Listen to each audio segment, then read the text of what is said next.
বাংলা ভাষাকে অবলম্বন করে যে বিজ্ঞান চর্চা সম্ভব তার পক্ষে দাঁড়িয়ে বাংলা ভাষার সাহিত্যিকগণ কিংবা বিজ্ঞানীগণ কিংবা ভাষাতাত্ত্বিকগণ যারাই সদর্থকভাবে তাদের মতামত পোষণ করেছেন তাদের মধ্যে অন্যতম হলেন প্রবন্ধকার বিজ্ঞান সেবক রাজশেখর বসু।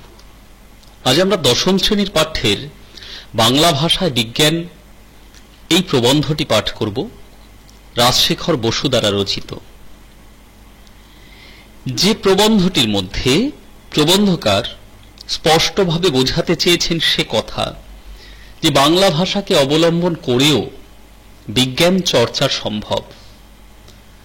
ভারতবর্ষের মতো এত বৃহৎ একটি দেশে যেখানে পাশ্চাত্য শিক্ষার প্রাধান্য অনেক পরে ঘটেছে, যেখানে স্বদেশী ভাষাকে অবলম্বন করে এগিয়ে চলার স্বপ্ন এখনো সে দেশের মানুষ দেখে, সেই রকম একটি দেশে দাঁড়িয়ে বাংলার বুকে দাঁড়িয়ে বাংলা ভাষাকে অবলম্বন করে বিজ্ঞান চর্চার পক্ষে যে সকল ব্যক্তিগণ সওয়াল হয়েছিলেন, সোচ্চার হয়েছিলেন, তাদের মধ্যে রাজশেখর বসু অন্যতম একজন ব্যক্তিত্ব। আমরা এই রাজশেখর বসু সম্পর্কে কয়েকটি কথা জেনে নিই। বাংলা সাহিত্যে পরশুরাম ছদ্মনামে তিনি সাহিত্য রচনা করেছিলেন, তবে তার সকল সাহিত্যই মূলত ছিল হাস্যরসাত্মক এবং প্রবন্ধ নির্ভর। রসায়ন শাস্ত্রে পাণ্ডিত্যের জন্য তিনি বেঙ্গল কেমিক্যালের কর্ণধার হয়েছিলেন একটি সময়ে। তীক্ষ্ণ সংলাপ, কৌতুকের সন্নিবেশে তার সাহিত্য আবৃত। আমি কিছুক্ষণ আগে যেটা বললাম, প্রবন্ধ গোছের সাহিত্য রচনা এবং বিদ্রুপাত্মক হাস্যরসাত্মক সাহিত্যের মধ্য দিয়ে তিনি তার পাণ্ডিত্যের পরিচয় রেখে গেছেন সাহিত্যের প্রাঙ্গণে। বৈচিত্র্যময় প্রতিভার অধিকারী ছিলেন তিনি, তাই সমস্ত দিকেই তিনি নিজের প্রতিভার বিচ্ছুরণ ঘটিয়েছিলেন, তা নিয়ে দ্বিধা হওয়ার কোনো কথাই হয় না। গড্ডালিকা, কজ্জলি, হনুমানের স্বপ্ন, লঘুগুরু, এ সকল হল তার সৃষ্টির মধ্যে অন্যতম। তার সংকলিত অভিধান চলন্তিকা সম্পর্কে আমরা সবাই পরিচিত। এই চলন্তিকা রচনার মধ্য দিয়ে তিনি কিন্তু বাংলা সাহিত্যের প্রাঙ্গণে নিজের বিশেষ কৃতিত্বের পরিচয় রেখে গেছেন, যা আজও আমরা সমাদরের সঙ্গে গ্রহণ করি। আমরা এই রাজশেখর বসু রচিত, পরশুরাম রচিত বাংলা ভাষায় বিজ্ঞান এই প্রবন্ধটি দুটি শ্রেণীতে সম্পন্ন করব, অর্থাৎ দুটি ক্লাসের মধ্য দিয়ে আমরা এই প্রবন্ধটিকে আলোচনাধর্মী ক্লাস করব এবং তার প্রশ্নগুলি নির্দেশ করে দেব, অনুশীলন পাঠ থাকবে। তৃতীয় আরেকটি ক্লাস থাকবে যেখানে সার্বিকভাবে প্রবন্ধ নিয়ে আলোচনা করবার একটা চেষ্টা করব এই প্রবন্ধটির উপরে নির্ভর করে। আজকের পাঠে আমরা যে অংশটুকু দেখে নেব তা প্রথম থেকে যাদের জন্য বিজ্ঞান বিষয়ক বাংলা গ্রন্থ থেকে শুরু করে যেমন ম্যালভাসি ফার্ন কিংবা আর্থ্রোপোডা ইনসেক্টা, এই অংশটুকু পর্যন্ত আজকের পাঠে আমরা দেখে নেব। তবে আজকের পাঠে প্রবেশ করবার পূর্বে প্রবন্ধ কি সেই সম্পর্কে কয়েকটি কথা জানিয়ে রাখি। তা জানানোর জন্য আমাদের অবশ্যই একটু মনে করে নিতে হবে ছোট গল্পের কথা, শর্ট স্টোরির কথা। কারণ অনেকে, তোমরা যারা শিক্ষার্থী, আমরা সবাই শিক্ষার্থী, আমাদের মধ্যে এই প্রবন্ধ এবং ছোট গল্প নিয়ে একটা দ্বিধার সৃষ্টি হয়, আগেও হয়েছে, তোমাদের এখনো হয়। ছোট গল্প হলো সেই রকম জ্ঞানগর্ভ কোনো কথার ঘটনা নয়। তা কি? কোনো নির্দিষ্ট একটা ছোট্ট ঘটনা তা আমাদের সামনে গল্পের আকারে তুলে ধরা, তাই হলো ছোট গল্প। রবীন্দ্রনাথ ঠাকুর ছোট গল্পের সংজ্ঞা নির্দেশ করেছিলেন বর্ষা যাপন কবিতায়, নিশ্চয়ই তোমরা জানো। আর প্রবন্ধের ক্ষেত্রে হয় কি, সুনির্দিষ্ট পন্থায় জ্ঞান প্রদর্শনের এবং পাঠক শ্রেণীকে সেই বিষয় সম্পর্কে অভিজ্ঞ করে তোলবার একটা সুনিশ্চিত পন্থা প্রবন্ধের মধ্যে প্রকাশিত হয়। সুতরাং প্রবন্ধের মধ্যে গতিশীলতা কিন্তু সুনির্দিষ্ট, সেখান থেকে বিচ্যুত হওয়ার কোনো পথ থাকে না। যেমন ভাবে ছোট গল্প রচনার ক্ষেত্রে আমরা যদি একটু বিচ্যুত হয়ে পড়ি, মানে সকালবেলার ঘটনা লিখতে গিয়ে যে আমি সকালবেলায় মর্নিং ওয়াকে গিয়ে কি দেখেছিলাম ছোট গল্পের মধ্যে লিখতে লিখতে একটু বিচ্যুত হয়ে অন্য কথা লিখে ফেললাম, অসুবিধার কিছু নেই। কিন্তু প্রবন্ধের ক্ষেত্রে আমরা যখন রচনা করব তখন কিন্তু সুনির্দিষ্ট সেই পথ থেকে বিচ্যুত হওয়া চলবে না, এবং সেই পথ সুনির্দিষ্ট এবং অবশ্যই মসৃণ হবে। আমার বলবার যে মূল উদ্দেশ্য, সেই মূল উদ্দেশ্য থেকে আমি কিন্তু কখনোই বিচ্যুত হয়ে যাব না। প্রবন্ধের ক্ষেত্রে তাই কিন্তু লক্ষ্য করবার বিষয়। সুতরাং এক্ষেত্রে আমরা যে প্রবন্ধটি পড়তে চলেছি, এই প্রবন্ধের মূল উপজীব্য বিষয় হল বাংলা ভাষায় বিজ্ঞান চর্চা সম্ভব। এবার এই বাংলা ভাষায় বিজ্ঞান চর্চা সম্ভব করতে গেলে আমাদের কোন কোন পথ অবলম্বন করতে হবে, এখন পর্যন্ত যে পথগুলি অবলম্বন করা হয়েছে তার মধ্যে ভুল ত্রুটি কি আছে, সেই ভুল ত্রুটিগুলোকে আরেকটু সংশোধন করে নেওয়া, এই সকল কিছু কিন্তু আমরা এই প্রবন্ধটির মধ্যে পেতে চলেছি। আমি আরেকবার বলে দিই, এই প্রবন্ধের মধ্যে আমরা পেতে চলেছি বাংলা ভাষায় বিজ্ঞান চর্চা সম্ভব, তার পক্ষে মতামত। অবশ্যই তার সঙ্গে সঙ্গে এখনো পর্যন্ত প্রবন্ধকার যখন প্রবন্ধটি লিখেছেন সেই সময় দাঁড়িয়ে বাংলা ভাষায় বিজ্ঞান চর্চার যে সকল ত্রুটি সামগ্রী ছিল সেই ত্রুটিগুলোকে আরেকবার সংশোধন করে নেওয়ার চেষ্টা। এই প্রবন্ধের মধ্যে আমরা কিন্তু সেই ঘটনা পড়তে চলেছি। এটা কিন্তু আর 5টা গল্পের মতো নয়। তাই প্রথমে আমাদের এই বিষয় সম্পর্কে একটুখানি জেনে রাখা দরকার, তাই এই কথাগুলি বললাম। এবার আমরা প্রবন্ধ পাঠের মধ্যে প্রবেশ করি। প্রবন্ধ সম্পর্কে আরো অনেক কথা বলার আছে, কিন্তু সময় এখানে সীমিত, সেই হেতু এই অংশটুকুর মধ্যে সীমাবদ্ধ থাক। যদি কোনো মনে হয় তোমাদের প্রবন্ধ সম্পর্কে জানবার ইচ্ছে আছে, অবশ্যই কমেন্ট বক্সে লিখো, আমি চেষ্টা করব পরবর্তী সময় কোনো ক্লাসে বলে দেওয়ার। এবার প্রবন্ধে আসি। যাদের জন্য বিজ্ঞান বিষয়ক বাংলা গ্রন্থ বা প্রবন্ধ লেখা হয়, প্রবন্ধকার তো একজন বিজ্ঞান বিষয়ক প্রবন্ধ রচনাকার বা গ্রন্থকার, তো তিনি বলছেন যে যাদের জন্য এই বিজ্ঞান বিষয়ক গ্রন্থ আমরা রচনা করে থাকি তাদের দুটি শ্রেণীতে ভাগ করা যায়। অত্যন্ত গুরুত্বপূর্ণ লাইন, মোটা অক্ষরে লিখে দিয়েছি, এগুলো দেখে নিও। এই দুটি শ্রেণী কি? প্রথম হলো যারা ইংরেজি জানে না বা অতি অল্প জানে, যারা জানে না বা খুবই অল্প জানে, এরা একটা শ্রেণী। অল্প বয়স্ক ছেলে মেয়ে এবং অল্প শিক্ষিত বয়স্ক লোক এই শ্রেণীতে পড়ে। আর দ্বিতীয় ক্ষেত্রে যারা ইংরেজি জানে এবং ইংরেজি ভাষায় অল্পাধিক বিজ্ঞান পড়েছে। তাহলে যারা ইংরেজি জানে এবং ইংরেজি ভাষায় কিছু বিজ্ঞান বিষয়ক প্রবন্ধ নিবন্ধ এগুলো কিন্তু পাঠ করেছে, তারা দ্বিতীয় শ্রেণীতে পড়ে। তার দুটো শ্রেণী আমরা দেখতে পেলাম। এক হচ্ছে যারা ইংরেজি জানে না।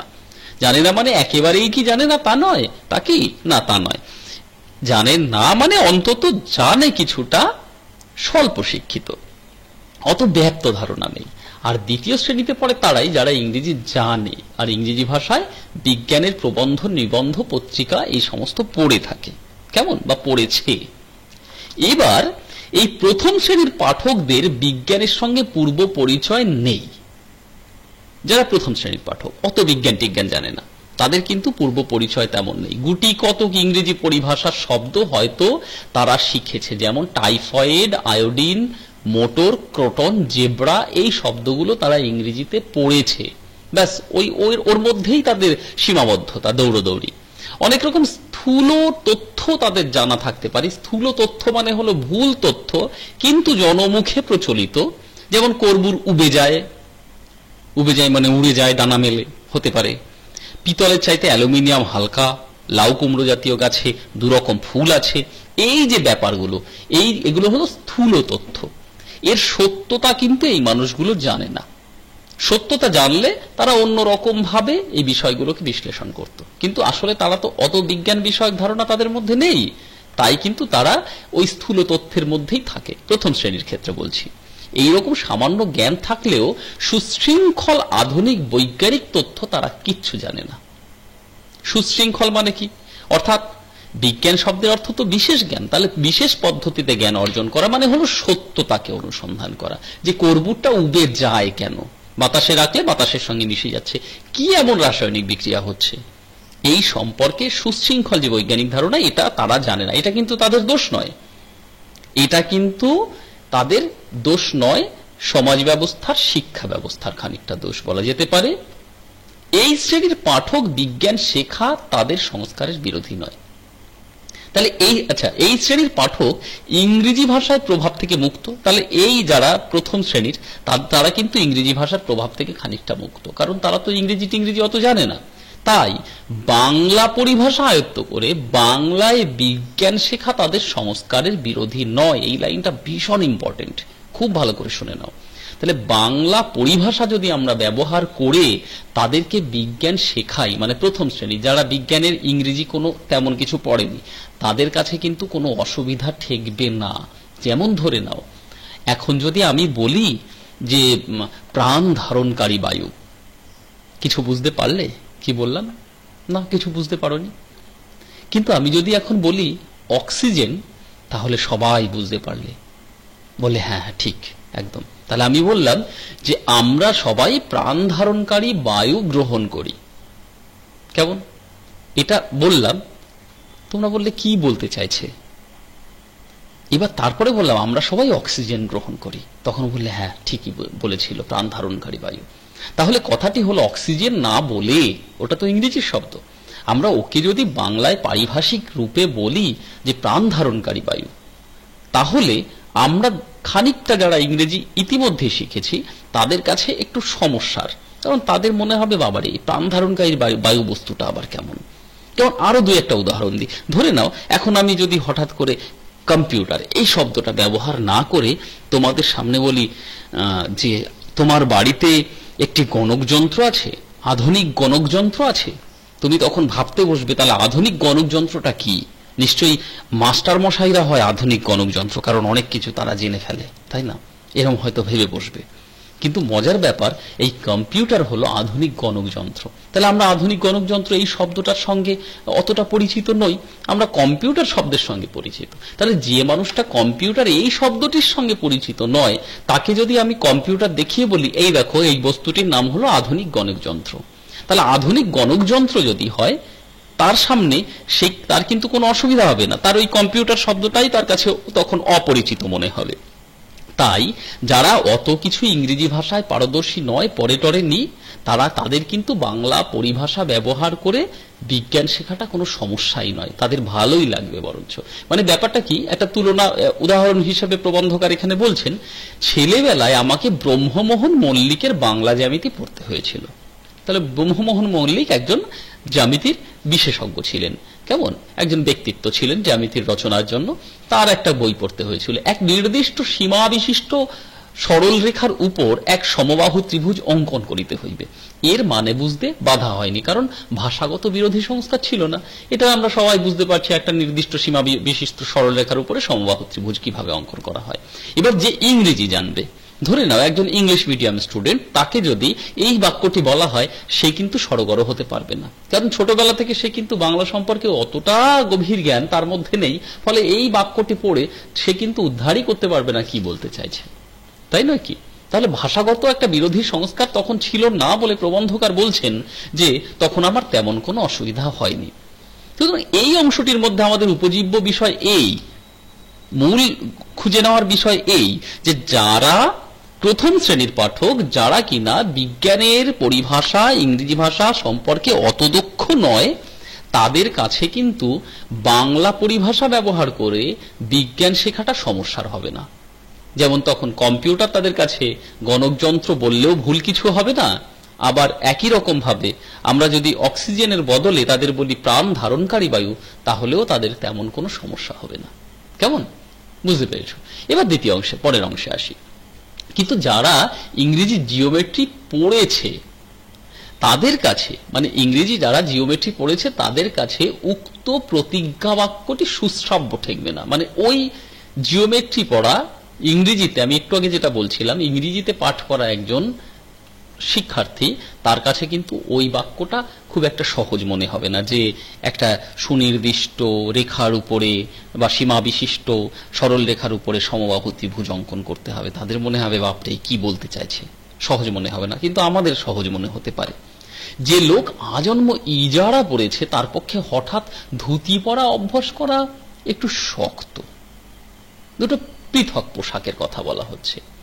মানে একটা ধুতি, এই ধুতি পরা অভ্যাস করা অত ইজারা টিজারা ভেবো না, আজকের দিনে দাঁড়িয়ে ভাবি না, প্রাচীন ভারতবর্ষের কথা ভাবো। তখন গুরুগৃহে যেতে গেলেই এই ধুতি পরিধান করতে হতো, আর সেই ধুতি পরিধান করে বগলে পুঁথি নিয়ে চললো পড়াশোনা করতে।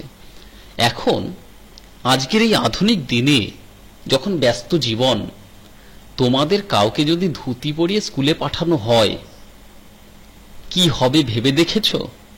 সাইকেল চালিয়ে যেতে হয়, রাস্তায় থেকে যাবে ধুতি। আর আমরা মাস্টারমশাইরা যদি ধুতি পরে স্কুলে যাওয়ার চেষ্টা করি, আমার মনে হয় বাসে ট্রেনে কোথাও ধুতি থেকে যাবে, আমি গিয়ে পৌঁছবো স্কুলে, একটা ভয়ঙ্কর পরিস্থিতির সৃষ্টি হবে। এই যে বিষয়টা, অর্থাৎ দাঁড়ালো কি, যে আমি যে ভাষাতে অভ্যস্ত সেই ভাষাকে অবলম্বন করে যদি পাঠ করি তাহলে কিন্তু সমস্যা হয় না। আমাদের সরকার ক্রমে ক্রমে রাজকার্যে দেশি পরিভাষা চালাচ্ছেন, তাতে অনেকে মুশকিলে পড়ছেন, কারণ তাদের নূতন করে শিখতে হচ্ছে। তৎকালীন সময়ের কথা বলা হচ্ছে, তখন সরকার কি করেছিল, একটু একটু করে দেশি ভাষা বাংলা ভাষাকে গ্রহণ করার চেষ্টা করছিল। কেমন? তাই অনেকে মুশকিলে পড়ছিলেন, কি করে শিখতে হবে, কি করে কি। আসলে বিষয়টা কি, ধরে নাও একটা অ্যাপ্লিকেশন বলে ফেললাম, দরখাস্ত, ওটাও বিদেশি ভাষা। তাহলে কি আবেদন নিবেদন মূলক কোনো পত্র রচনা করতে গেলে, বা একটা ফর্ম, আবার ইংরেজি শব্দ বললাম, এবার সেই ফর্ম মানে হলো নির্দিষ্ট কোনো তথ্য লিপিবদ্ধকরণের কাগজ, তাতে যখন আমরা তথ্য লিপিবদ্ধ করি ইংরেজিতে, সেই তথ্য লিপিবদ্ধকরণের কাগজগুলো পূর্ণ করতে করতে এতটা অভ্যস্ত হয়ে গেছি আমরা সবাই কম বেশি, যে বাংলায় লেখা থাকলে সেখানে কি লিখতে বলেছে তা বুঝে উঠতে পারি না, তখন আমরা ইংরেজি পরিভাষাটাকে খুঁজে নেওয়ার চেষ্টা করি। তাই এখানে বলছেন অনেকে মুশকিলে পড়ছেন। পূর্বোক্ত প্রথম শ্রেণীর পাঠক যখন বাংলায় বিজ্ঞান শেখে তখন ভাষার জন্য তার বাধা হয় না। অর্থাৎ এই প্রথম শ্রেণীর পাঠক যাদের বিজ্ঞান সম্পর্কে অত আনুগত্য বোধ নেই, কেমন আগে অত শেখেনি, তাদের কিন্তু সমস্যা হয় না। তখন বিষয়টা যত্ন করে বুঝতে হয় তাদের, শুধু বিষয়টি যত্ন করে একটু বুঝে নিতে পারলেই তাদের কিন্তু সমস্যার সমাধান হয়ে যায়। পাশ্চাত্য দেশের শিক্ষার্থীর চেয়ে তাকে বেশি চেষ্টা করতে হয় না, অর্থাৎ অন্য ভাষার শিক্ষার্থীর চেয়ে তাদের কিন্তু বেশি চেষ্টা করতে হয় না, কারণ তো এটা তার মাতৃভাষা।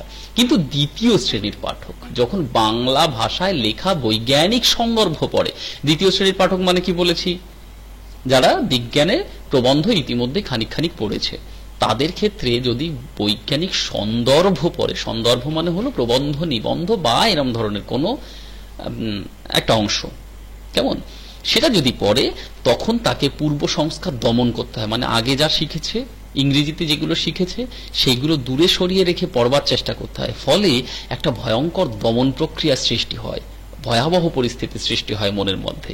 অর্থাৎ প্রীতির সহিত মাতৃভাষার পদ্ধতি আয়ত্ত করতে হয় তখন তাকে। এই কারণে পাশ্চাত্য পাঠকের তুলনায় তার পক্ষে একটু বেশি চেষ্টা আবশ্যক।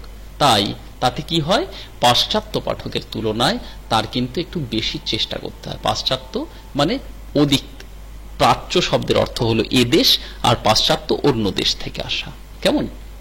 তাহলে এই পরিস্থিতিতে দাঁড়িয়ে আমরা এই অংশ সম্পর্কে এটুকু বুঝতে পারলাম যে প্রথম শ্রেণীর পাঠক যারা ইতিমধ্যে বিজ্ঞান সংক্রান্ত তেমন কোনো প্রবন্ধ নিবন্ধ পড়েনি, তাদের যদি বাংলায় কোনো প্রবন্ধ নিবন্ধ পড়ানো হয় বা লেখা পড়তে দেওয়া হয় তাহলে কিন্তু তাদের তেমন কোনো সমস্যা হবে না, একটু যত্ন করে পড়ে নিলেই পারে। যেমন ধরো, আমি একটা উদাহরণস্বরূপ আরেকটা শব্দ ব্যবহার করি। ধরো আমি যদি এখন বলি যে একটি স্বয়ং ঘূর্ণায়মান যন্ত্র যা অপরকে ঘুরাইতে সাহায্য করে। আচ্ছা, যদি এই শব্দটা বলি, এই বাক্যটি, তাহলে তোমরা কি এই বাক্যটির পিছনে কোনো যন্ত্রের নাম খুঁজে পাচ্ছ নাকি? একটু আগে যেমন বললাম একটি গণক যন্ত্র, কিসে? কম্পিউটার। তার বদলে এখন যদি আমি বলি একটি স্বয়ং ঘূর্ণায়মান যন্ত্র, কিংবা শক্তি দ্বারা চালিত একটি স্বয়ং ঘূর্ণায়মান যন্ত্র যাহা অপরকে ঘুরাইতে সাহায্য করে, এরম ধরনের আমি যদি একটা যন্ত্রের নাম বলি, তখন তোমাকে মাথায় হাত দিয়ে ভাবতে হবে, ওরে বাপরে কি বলতে চাইছেন। আসলে আমি বলতে চাইছি মোটর, যে মোটর পাখা ঘোড়ায়, যন্ত্রকে চালনা করে। তাহলে মোটর বললে পরে আমরা যত সহজে বুঝতে পারলাম, কিন্তু ওইটা যদি বলি যে একটি শক্তি দ্বারা চালিত স্বয়ং ঘূর্ণায়মান যন্ত্র যাহা অপরকে ঘুরাইতে সাহায্য করে, সম্ভব নয় বোঝা। কিন্তু যে কোনোদিন মোটর এই শব্দটি সম্পর্কে পরিচিত নয়, তাকে যদি এটা শেখানো হয়, বোঝানো হয়, সে কিন্তু খুব সহজে বুঝে যাবে। তাই প্রথম শ্রেণী আর দ্বিতীয় শ্রেণীর পাঠকের মধ্যে পার্থক্য এটি।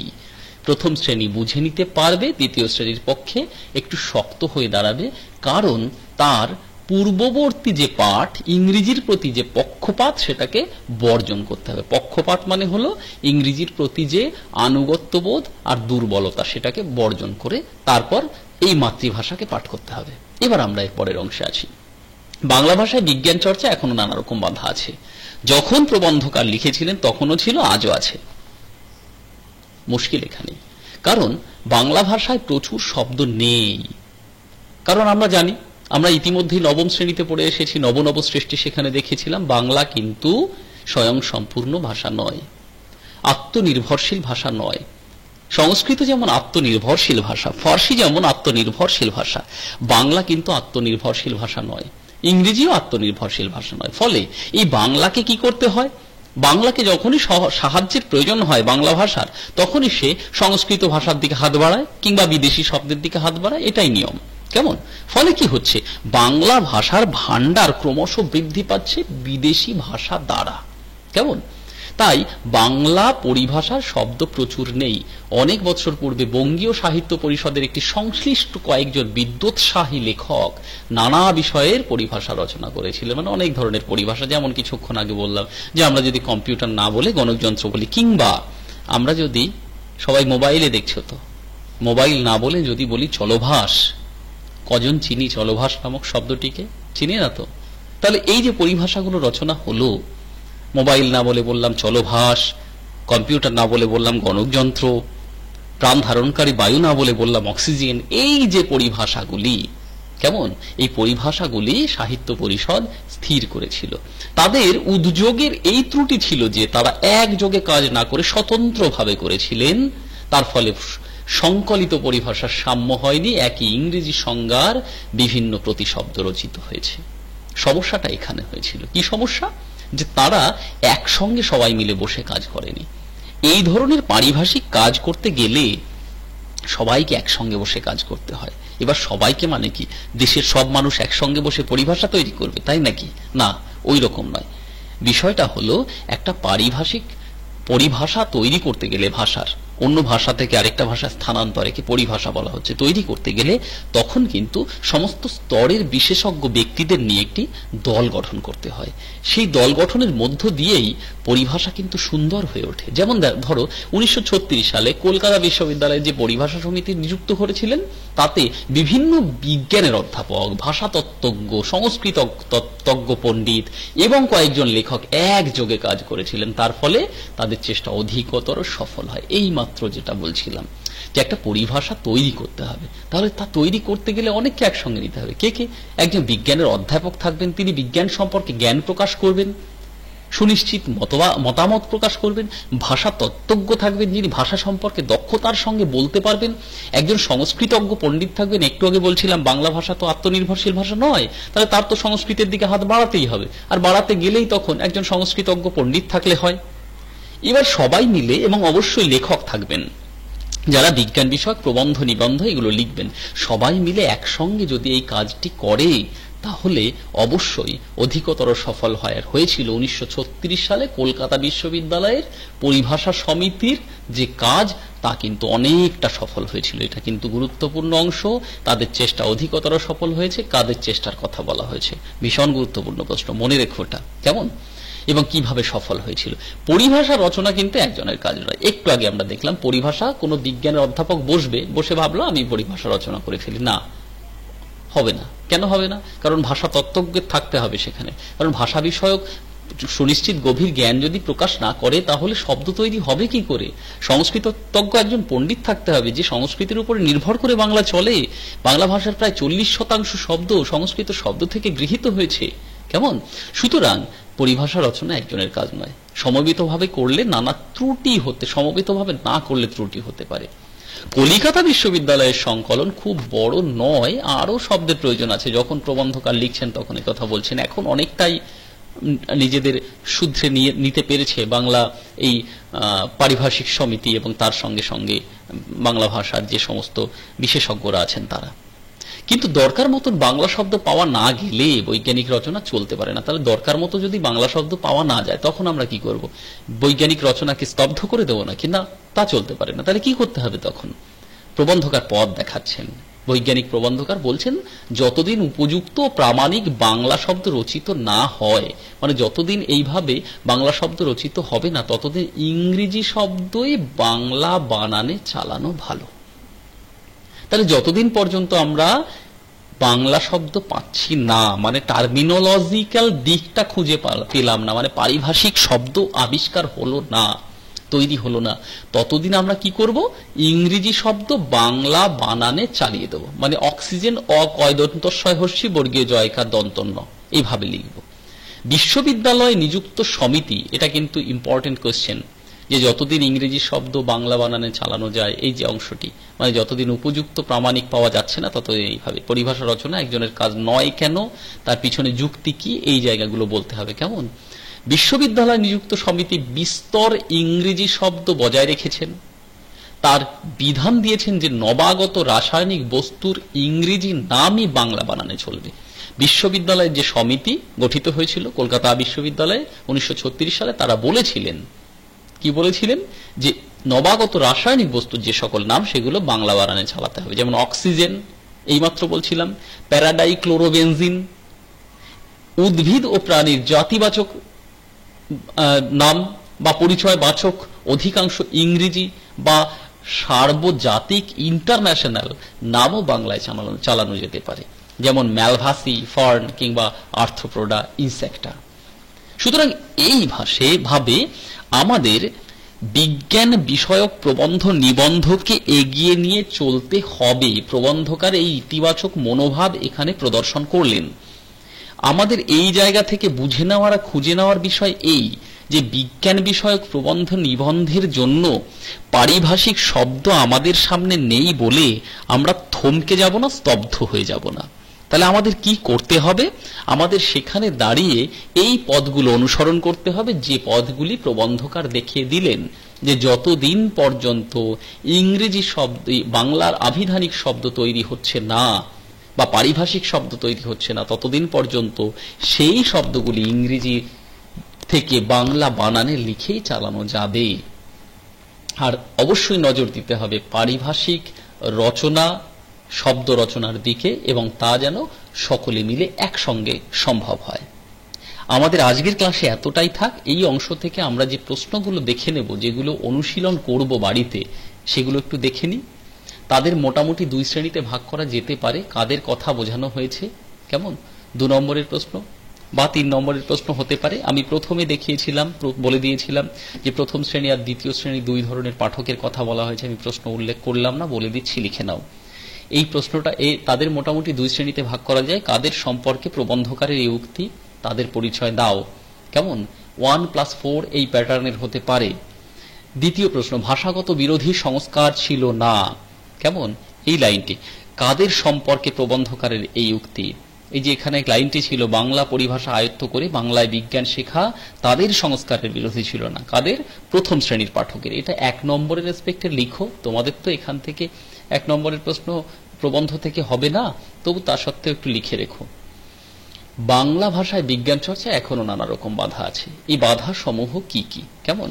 এটা এখান থেকে দেখে নিতে হবে, পরবর্তী স্তরে আছে। আমরা শেষ করলে প্রবন্ধটা পড়ে তারপর এটা জানতে পারবো। সুতরাং এটা প্রশ্নটি লিখে রেখো, পরে উত্তর বলে দেবো। তাদের চেষ্টা অধিকতর সফল হয়েছে। কাদের চেষ্টার কথা এখানে বলা হয়েছে? কেমন? তাদের চেষ্টা সফল হয়েছিল কেন? 2+3 প্যাটার্নের প্রশ্নটি হতে পারে। 5 নম্বর, পরিভাষা রচনা একজনের কাজ নয়। পরিভাষা রচনা একজনের কাজ নয় বলে প্রবন্ধকারের মনে হয়েছে কেন? কেমন? পরিভাষা রচনা একজনের কাজ নয় বলে প্রবন্ধকারের মনে হয়েছে কেন? একটু আগে বিশ্লেষণ করে দিলাম। লেখার চেষ্টা করো, না পারলে অবশ্যই লিখো, অবশ্যই বলো আমায়। কেমন? এটা 3 নম্বরের প্রশ্ন হতে পারে। যাই হোক, আমরা এই প্রশ্নগুলো অনুশীলন করে নেব। আরেকবার দেখে নাও, এই প্রশ্নগুলো অনুশীলন করব, এবং যদি সমস্যা থাকে অবশ্যই জিজ্ঞাসা করে নিতে ভুলো না, কারণ তোমাদের জন্য প্রবন্ধকে যত সহজ সম্ভব হয়, কারণ প্রবন্ধ শব্দের সম্পর্কে তোমাদের মনের মধ্যে একটি ভীতি তো সবসময় কাজ করে, সুতরাং সেই ভীতি থেকে আমাদের দূরে চলে আসতে হবে। এইভাবে পড়তে থাকো, আশা করি প্রবন্ধ নিয়ে কোনো সমস্যা হবে না। আর সকলকে ধন্যবাদ, ক্লাসের সঙ্গে জুড়ে থাকো। পরবর্তী ক্লাসের জন্য অপেক্ষা করো। বাংলা ভাষায় বিজ্ঞান এই প্রবন্ধটির।